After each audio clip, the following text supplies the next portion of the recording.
good. Okay. This is the free will business. Yes, also Hilchos Teshuva Perek Chamishi. This is a shir for Tes Nisan Zak Rambam.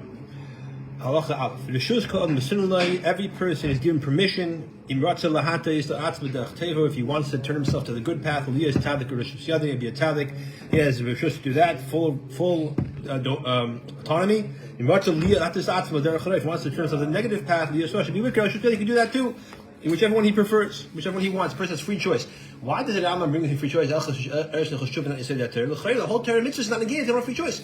So one answer is that the MS. That's a good question. Yeah. So it's not my question.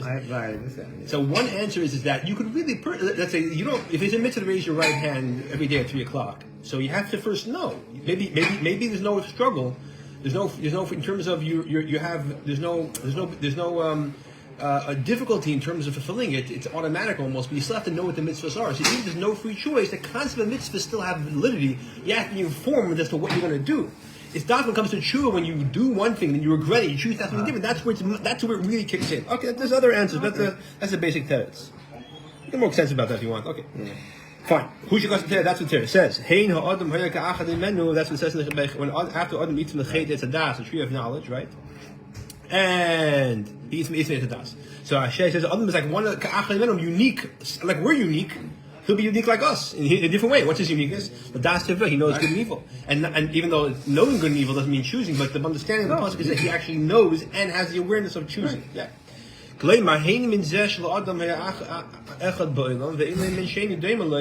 This person now, the human is going to become like a unique species in the world, and nothing else is similar to him. This concept, he on his own, understanding, his own awareness and thinking, be aware of what's a good choice, what's a bad choice, good and evil, and do which one of the two he chooses.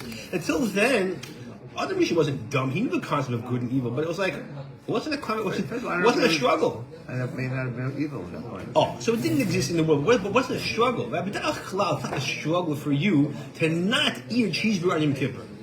You know it exists, but Other Rishon, what's he, huh? Fine, I'm being allowed with schus. For me, a kosher burger is a struggle on Yom Kippur. A cheeseburger is not a struggle. So, the mail.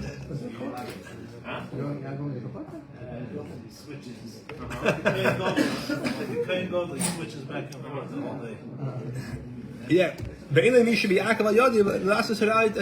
one's going to prevent him doing good and evil. It doesn't matter.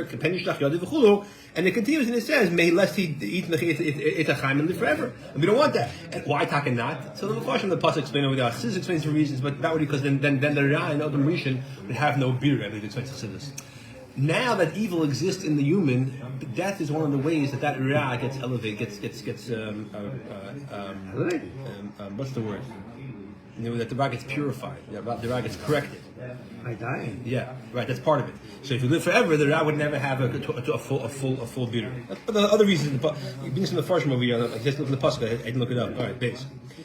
Okay. Don't let the thought cross your mind. This matter that the silly fools of the nations of the world say, and also the majority of the Greilim mean in the sense that they have only matter with no form. They're like an unintelligent person of the Yidden. Now, what do they say? Hashem commands on a person at the beginning of his life whether there's a tzaddik or rasha. We know it's not the case. Other things are commanded, maybe, or decreed, predetermined. But whether he's good or evil is definitely not. When you're going to die, So there's a few things, right? So, but actually, we'll see. The question is, okay, we'll get to. But there's a question on this. We'll get in a second. But the truth is, you might ask, why are they tipshim? They don't have. No one told them this. Smart people, l'chayra. Freud believed this, yeah? He was smart in certain ways. He was straight in other ways, right? Freud. He believed people don't have free choice. So did Skinner, right? So, what's the vort of why is it tippish? Because the truth is, the reason why the Rambam says at the end of the Perek, that actually it's really a pashut. The idea of b'chir chafsh is a seichel thing. If you think it through, the pashut makes sense. You see that's why the Rambam calls him tipshim. Not just uninformed. It's a silliness. You don't have to, besides the fact. If in fact you know good and evil, at that point, the idea of Bishur HaChashis makes sense. Preposterous, yeah, right. So the Rambam is marach on this in Pirush Mishnayos, and at the end of the Perek he says over here that it's besides for the Messiah, especially a seichel thing that people have free choice. Good, so that's what I'm called tipshin. Besides the fact that under form of the Messiah, that's also tipshin. Good, so people say that we don't have free choice, and the person is decreed to evil, good, evil, and never case. That's not the case. It's not correct. Elohim called them Adam. Rather, every human. Royally is tzaddik Moshe Rabbeinu. He's fit to be a tzaddik Moshe Rabbeinu. He can't achieve the level of Moshe necessarily, but in terms of the correct behavior of Moshe Rabbeinu, he could do. Or an evil person, you like Yeravim who was one of the great Rishonim who caused him to do our desire. To be smart or silly. Now, here, ask 1 second. People are clearly created with different levels of intelligence and other abilities. And it says, in fact, in the Gemara that before a person is born, Hashem will say certain things about what it's going to be: silly or foolish, rich or poor. And Tzaddik Gevasha Taka has nothing to say. But the vart is that it's not the decree that he has to be a certain way and be victim of that circumstance. You can use whatever your abilities you've given to maximize your potential. That's the point. You can't say that I'm in a way that I'm not able to. You're not very much person. In today's world, that's the whole. Listen, you have to. There are certain limitations. You have to give me money because I'm dumb. Oh, so that's teaching people to be helpless, unfortunately. Right. But the truth is, let's say it like this: we all understand if a person is born with autism or with Down syndrome that they have it. Now, do you have to go to such extreme to say a person is disadvantaged? Or not? But for the verdict is that you can't say that what Hashem demands of me I can't do because my abilities are. I was given a task without the tools. That's not possible. That's the verdict, I think. Or be cruel or merciful. And the Rambam told us Deus, people do have different natural tendencies. Yeah, so, but it's not the creed to stay that way. That's the word. You can warn them about this too. I should say that by seeing what your problems are, through that you can understand what you exactly and how you need to fix yourself. Right. So even if you're born a certain way, you don't have to stay that way. It's up to you. If you want to stay that way, that's your choice. So you can change how much Hashem gives you. Yeah. Or to be generous or stingy, same thing applies to all the other days, right? A person has choice to be whichever way he wants. It's harder. For some people it's harder because they were born. Yes, with certain teva, dumb, or they were right. born 100%. 100%. But he brings up his Masechah. The point is that a person has the ability to use whatever koiches he has, whatever level he has, to maximize his potential and to be who he has to be. That's the point. No one's going to force him. No one draws him in 2 ways. Yes, you can have certain things that draw you that way, but they don't force you to be that way. That's the point. The Moshe in a way that you can be inclined to be stingy. You don't have to give into that inclination. You're less likely to be stingy. I'm more likely, but I have to put in more effort to not be stingy, but I'm still able to not do that. A person with his own awareness turns himself or allows himself to be turned to whichever way he desires. That's the Yirmiyah says. From Hashem is not called the evil and the good, meaning a person is not creating a person to be a tzaddik or Russia. It's up to his free choice. Since that's the fact. Otherwise, there would be no chara. That's also what I was going to say in a second. It tells that as well. It's another reason why you have, if you believe in reward and punishment, which is a fundamental belief, you also have to believe in free choice. That's true, but that's not the point of view. But it's also a good point. Since that's the fact. The person who sins, he's damaging himself. He's causing his own loss. He should cry and mourn, not to Hashem. Why'd you make him this way? But to cry himself. What he did to his own is the evil he did to himself. That's the pasuk says afterwards in Yirmiyah, I believe, or in Eicha, excuse me, in Eicha. Why should a live man mourn a man on his sins? Meaning mourn the fact that it's so unfortunate that is the way it is. Don't cry, change. The Chazav Ha'amad, and it says, the Chazav Ha'amad, the pasuk continues, since we have the abilities in our hands, so we did evil in our own volition. It's important. We should return to tshuva and leave our evilness, our wickedness. That is now in our hands. We chose the Avedis, now we choose to do tshuva. The pasuk afterwards says, let's search our ways and investigate them, and return to Hashem. Everybody has his own target. Oh yeah, tshuva on his own target. Absolutely, yeah, absolutely. The Ikar Zed is fundamental. Everyone has free choice. You can go out and who it's a fundamental, a great fundamental. Who Amad HaTorah mitzvah is the pillar of Torah mitzvahs. Shem pasuk says in the Varna Reina Sat Lefnei Chayim Esachayim Esatei Hashem says I give you today before you life and goodness. On the one hand, as Mazvah and death and evil on the other hand, and Hashem says choose life.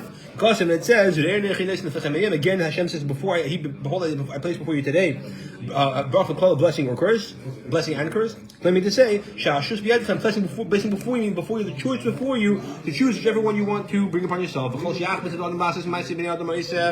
person desires to do among these behaviors, you can do, whether it's good or with evil. Now, the truth is, you could also say we have bechira chafish, whether to eat peanut butter for lunch, or jelly, or both, or neither. But that's a different gather of bechira. It's a different concept.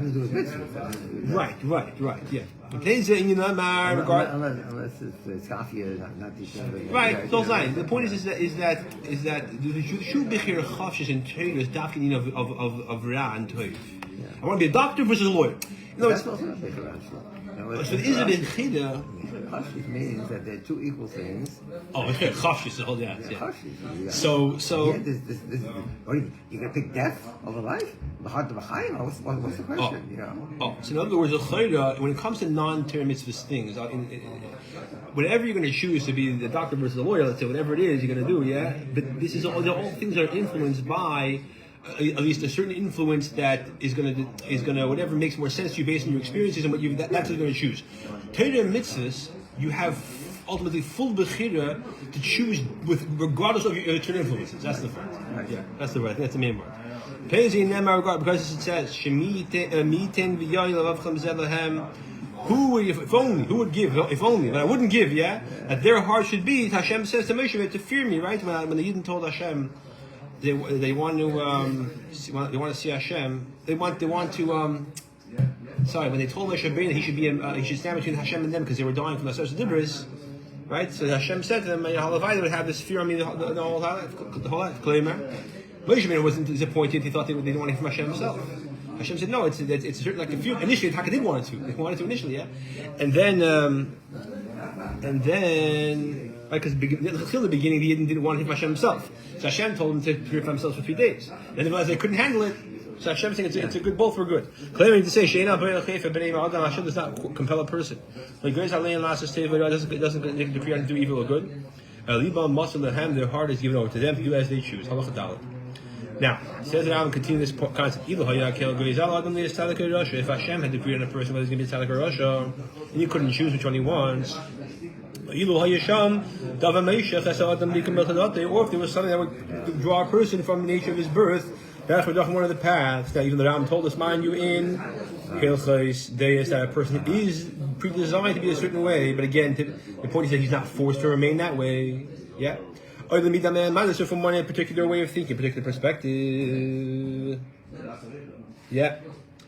So in the there's a particular madah means like a perspective ashkafa, right? A good trait or a bad ashkafa. Medes means like a midah, like a personality trait. Or the ma'asim a certain behavior. Like these silly fools of the scours of the heavens. What's the word? The people, the stargazers. Right? They try to think that Rambam is referring to a lot of the astrologers believe that the miles you're born in, you're a Gemini, you're a this, different. That's how you are. You can't change it. Lots of people believe that. Yeah, exactly. But even the people with Seichel will believe that it's a certain teva to do things a certain way. But not forced to do not forced. But some people, I was referring to those who believe you're forced to be that way. Yeah. If that's the case, that you said before, how Hashem command us? Do this, don't do that. Improve your ways. Don't go after your evilness, wickedness. However, this person in this perspective has already been created a certain way from the way from where he's born, right, from his nature. He's been drawn to where he can't move from it. What place would there be for the entire Torah? With what justice would Hashem extract punishment from the wicked and give word to the tzaddik? The pasuk says in Bereshit, right? In Yitches. Right? Where the judge of all earth not to judge justice. So the whole concept of Sarva Inish, which is a fundamental thing. Whatever the reason, he wants to be that. Right, yeah, but if you believe in Sarva Inish, you also have to believe in the Chir Chavetz. Yeah. Why would you punish me? I didn't do it, and you did the mitzvah, I did the mitzvah. It's we're created that way. You did. Obviously. Right, exactly, obviously, yeah. Okay.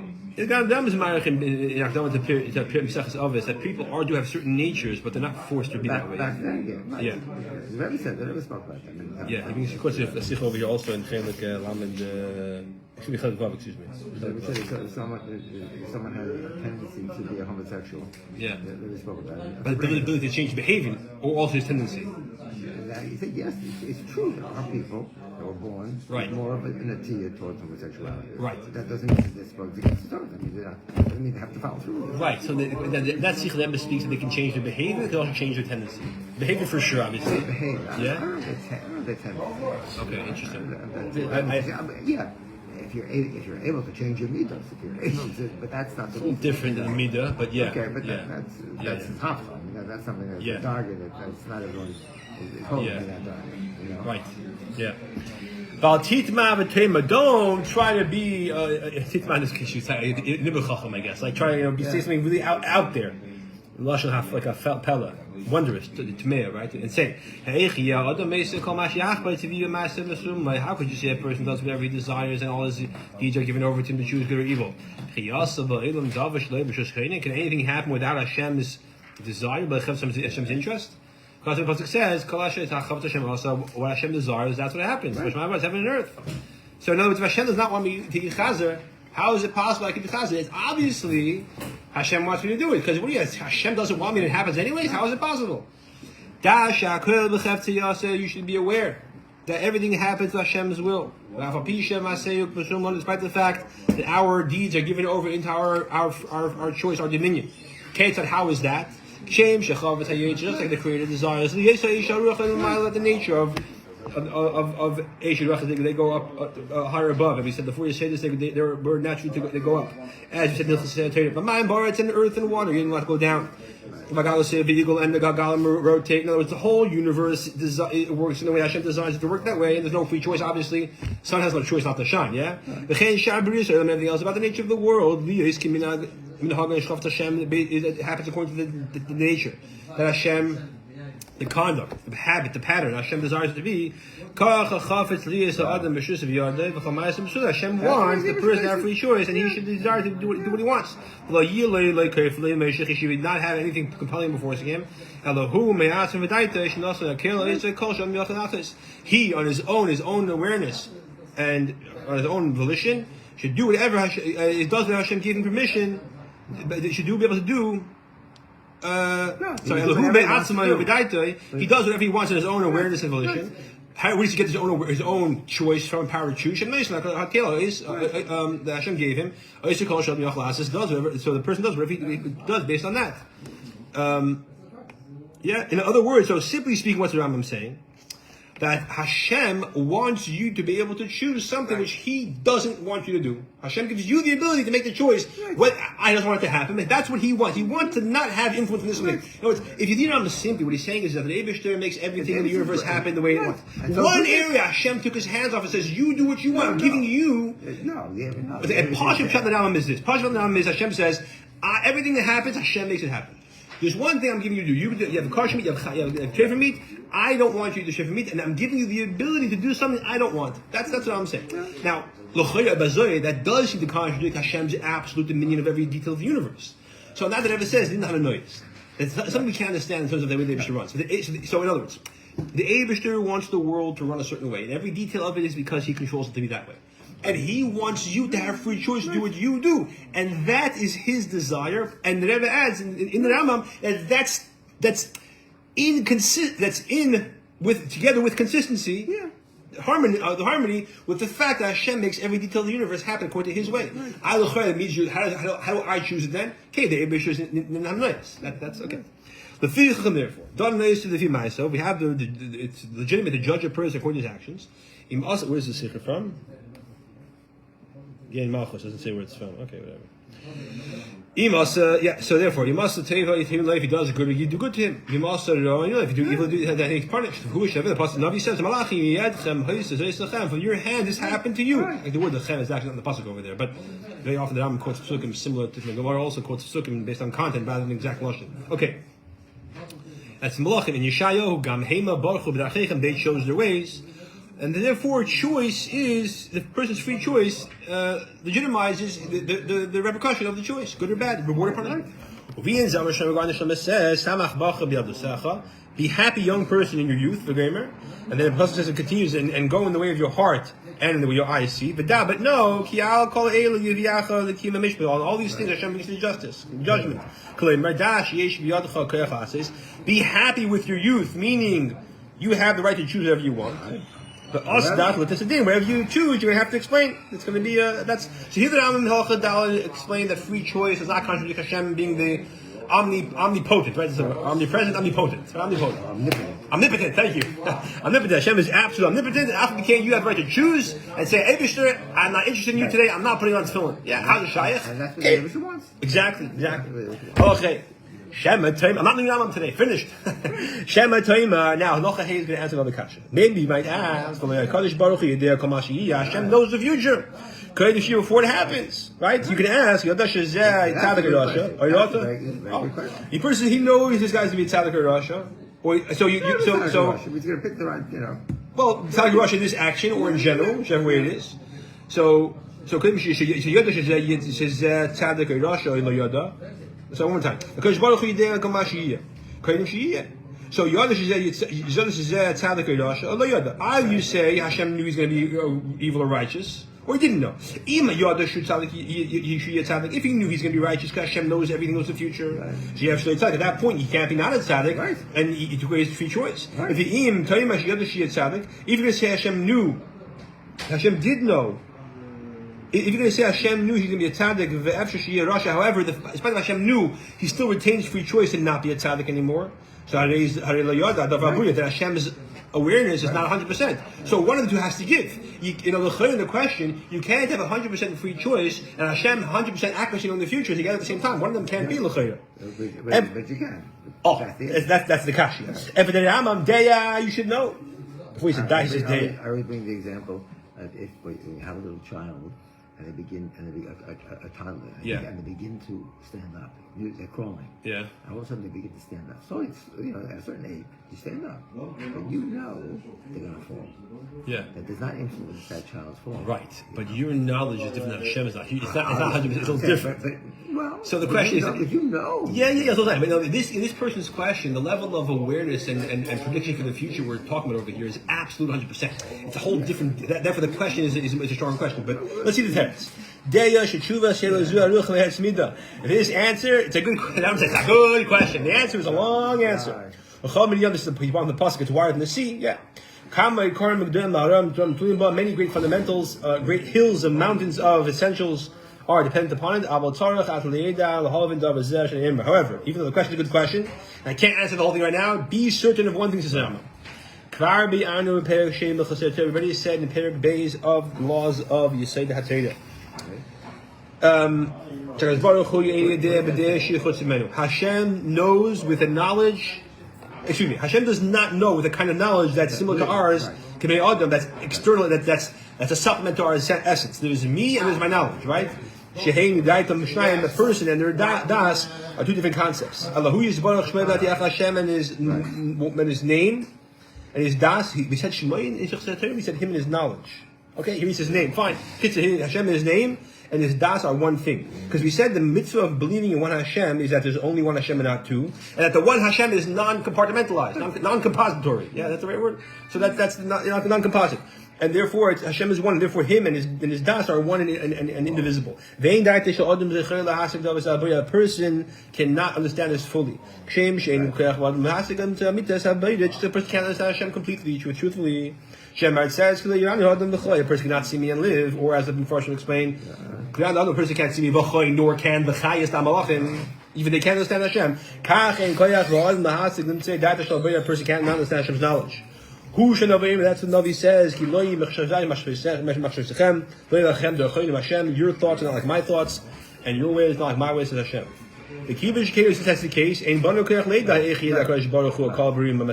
have the ability to know how Hashem can know all the creations and all their deeds. Nevertheless, they have the future, because Hashem's knowledge is not like our knowledge. In other words, the Ravid over here attacks the Navi. He says, "Why are you asking a question about giving a teretz, right?" But what the Rambam is basically saying is that is simply saying is that it's a good question. We can't understand Hashem's knowledge, and that's the end of it. The point is that, but if we really break it down, like you said with the mush with the child, so over here, right? If I know the future with absolute certainty, 100%, whatever prediction I have, then at that point the question is if I know what you're going to choose, and we can't say you have a free choice, a contradiction. Right. But Hashem's knowledge is not our knowledge. Right. So Hashem's knowledge is the kind of knowledge that can know the truth, know the future, with 100% certainty, without detracting the person's ability to choose. Right. That's the right. No, that's not how the Rambam usually classically understood. But that's how the Rebbe says. This pshat. I think it's not how it's understood. Usually, it's understood. The Rambam is just saying. Listen, the question is good. We can't understand how Hashem knows. We can't understand Hashem's knowledge. The Rebbe is saying that the Rebbe is being more specific, more pinpointed the answer. That the reason why we have the question is because I imagine how it's like if I knew the future would contradict your choice. Right. The Abish's knowledge is a whole different ballgame. Hashem's knowledge is absolute. It's more than your whatever prediction power you might have, and still your free choice is 100% accurate. How's it shaykh? Because it's a different kind of knowledge. Yeah. Okay, that's it. So not the Rebbe's view. This is from not the Rebbe. This is from. Who's this from? Someone else. Okay, I'll find the name in a second. Be aware with no doubt. Shemaisa Adam, a man's deeds, V'yado Adam is in his hands. That Hashem does not draw him or decree on him one with the other. Allah says not to do this, not to do it. This is why the Rambam called those people who don't believe it's tipshim for. It's not just because by tradition of the truth of Torah that we know from the Messiah of Har Sinai that this is true. It's partial the seichel that any intelligent human being knows this is the case, and apparently in the Nevuchim and Sechas the Rambam is married on this about why it's partial basic logic. That's what it says in the Nevuah, in the prophets. We judge a person, a person is judged based on his deeds. With the good evil. And all the words of Nevuah which demand the person do this or don't do that. But the Moshe is Nevuah. Any Nevuah that demands a commandment that Hashem gives a person to do, and now is a choice to not follow, are based on this principle of free choice and its fundamental place in Yiddishkeit.